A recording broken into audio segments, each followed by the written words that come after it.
Hey, Wrangler 4xe fans, anytime a new product comes along or a reinvention of an old product, there are often misunderstandings and things that need to be clarified. So in this video, what I want to do is clarify a few of those myths and misunderstandings about the Wrangler 4xe. So let's get started, shall we, kids? So the first thing, let's talk about this max regen button right here. There's been some misunderstanding about what that button does and what its function is. So I'm pulling up to a stop sign right now, and you can see my negative battery number. That's I'm charging. Anytime you see a negative in the green, that means I'm charging. And I am running in electric mode right now, by the way. And you can see when that number goes positive, that's the amount of power I have going out, as in I'm consuming the battery. And if I let off a little bit, I'm going to till. I don't know if I'll get to a negative. Yeah, I got to a little bit of a negative number there. So you can see what that does. Now, I am coming up on a little bit of a crest of a hill. And what I'm going to do here is I'm going to let off the gas pedal, or the accelerator pedal as it is, because right now I'm not using gas. And right now I'm going to push the max regen button. And you can see that number go way up. Negative 27, right? Now, if I push it again and let off, it immediately drops down. And we can see the same thing over on this gauge over here.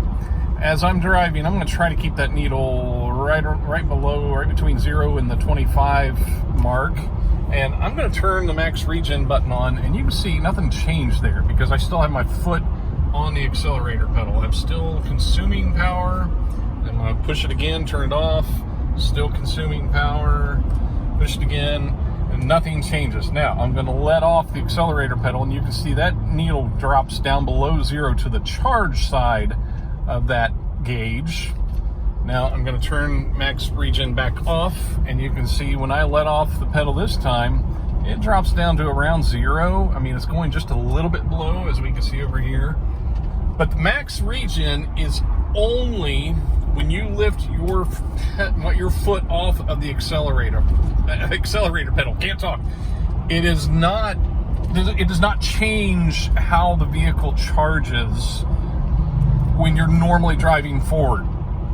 I've seen some videos where people talk about how you get power back somehow while you're doing that. And let me tell you why you don't want that to happen. There's a common question to ask. I've driven an EV for about 4.5 years before buying the 4xe, and the one question I see asked so often: why don't manufacturers just put an alternator on one of the axles or one of the wheels and just charge the vehicle while you're driving? Seems like a great idea. The problem is the internal spinning resistance of that motor puts a drag on the vehicle that the vehicle then has to turn around and fight.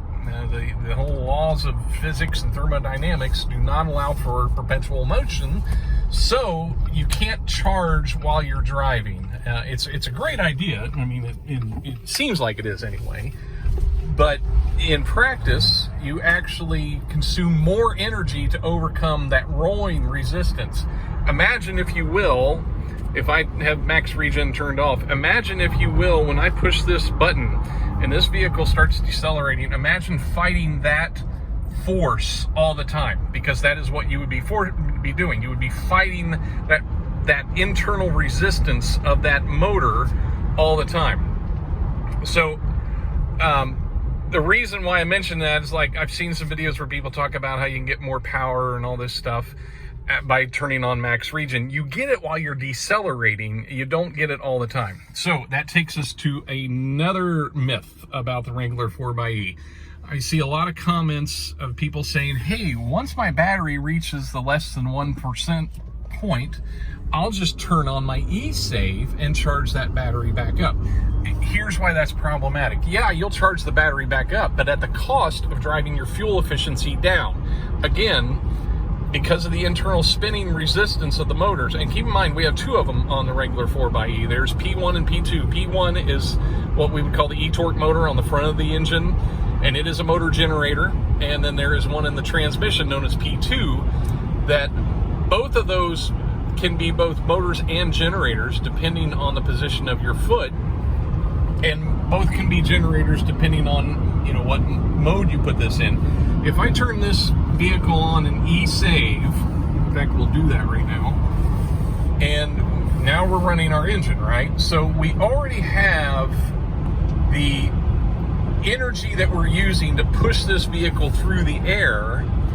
And if we go into the settings and put it on battery charge, now what we're also doing, see, right now I'm consuming power. Even though I'm in e-save and charge, we're not getting a charge back. We're still using charge out of the vehicle because my speed, I'm going 60 miles an hour, and I'm going a little bit uphill. Now I'm reaching the crest of a hill, and you will see that I'll probably go to a negative number while the vehicle tries to steal a little bit of power back from our current driving situation, and it's even having a hard time at this speed. I think I'm in a little bit of a headwind too.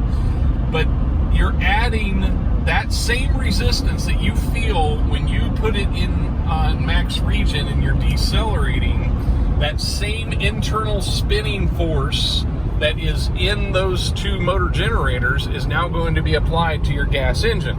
So instead of helping in any way, shape, or form, you're consuming more energy. There's no free lunch when it comes to energy. So if you've had somebody tell you, hey, when you run your battery down to less than 1%, just put it in e-save. No. That is, I mean, if you want to charge that battery back up for a later use, yeah, have at it. If you are going somewhere and you say, hey, I'm going to this trail and I want to run electric once I get there, yeah, have at it. Do that thing. But otherwise, you are actually hurting your gas mileage by throwing that in e-save rather than just throwing it in hybrid mode. Now, here is another myth that has resulted from some bad dealer information. Plug-in hybrids do not operate like hybrids. Now, the Wrangler 4xe does act like a hybrid once you get down to that less than 1% state. But plug-in hybrids, right there I got the gas engine to start because I got on a little bit, but plug-in hybrids do not operate in a hybrid mode all the time, because the idea is to get some electric range out of the hybrid system. So no matter what any dealership has told you about it running in hybrid mode, and when I say a hybrid mode, I mean running the gas engine and the electric motors all the time, that doesn't happen, because it would defeat the purpose of the plug-in hybrid option.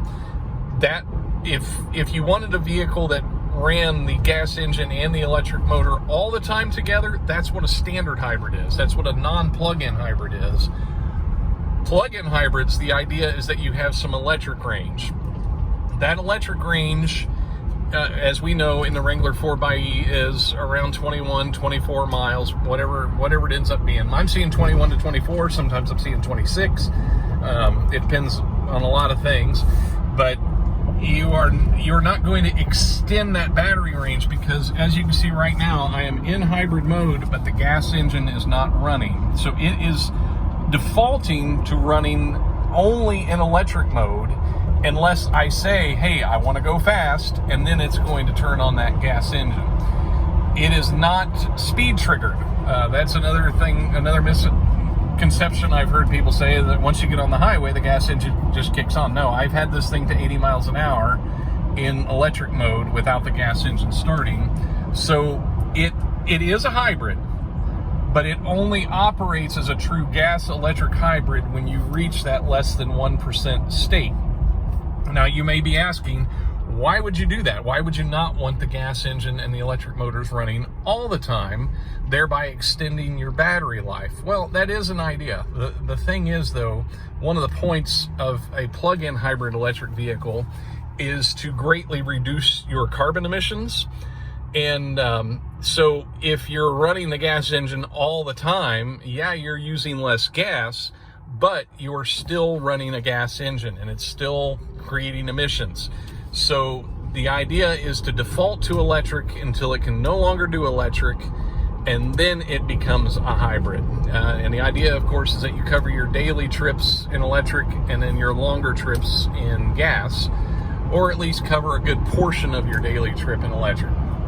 Now, why does it go into hybrid mode? Why is that a good idea when it reaches the less than 1%? uploaded a video to this group and into this YouTube channel, whichever you're watching on, talking about the power curve, or the power charge curve of lithium-ion batteries.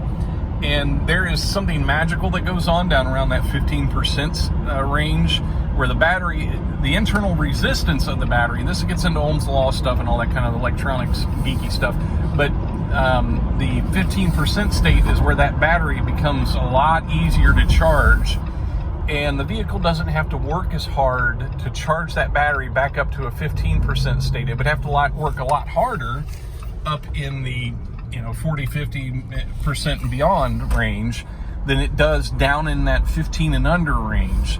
So that's where you see the maximum fuel efficiency of the vehicle in hybrid mode, because it's not having to work as hard to replace that energy that it uses.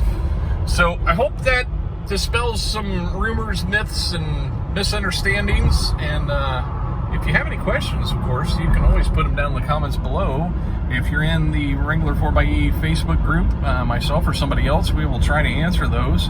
Or if you're on YouTube, hey, anybody, have at it. But I just want to make sure we're sharing good information, since there has just been a whole lot of bad information shared about this vehicle. One other little point of those that has been miscommunicated quite a bit is what MPGE is. If you're looking at my thing here, you can see it's saying I've gotten 47.6 miles per gallon. Now there's a whole calculation thing that I won't go into. There are some other videos here on the YouTube channel or the Facebook group where I've talked about that. But the vehicle, MPGE is not something you achieve. It is an efficiency rating. There is no MPGE. If some people look at this and say, well, that's your hybrid gas mileage. Well, no, that's not. It's just some weird calculation that the vehicle's doing, and we don't have a way of measuring the electrical energy used, and there is no such thing as a combined hybrid electric gas mileage rating. That doesn't exist. So MPG is an efficiency rating, no matter what any dealer has told you, or I even read on some major publications, I won't name them, but some major automotive publications have miscommunicated what MPGE is. So no matter where you've read that, it is not a combined hybrid gas fuel efficiency. It is an efficiency rating given to the vehicle when in electric mode. So there we go. Hope that clears up some misunderstandings. And like I said, if you have any questions, put them down in the comments below. Thanks for watching. Take care.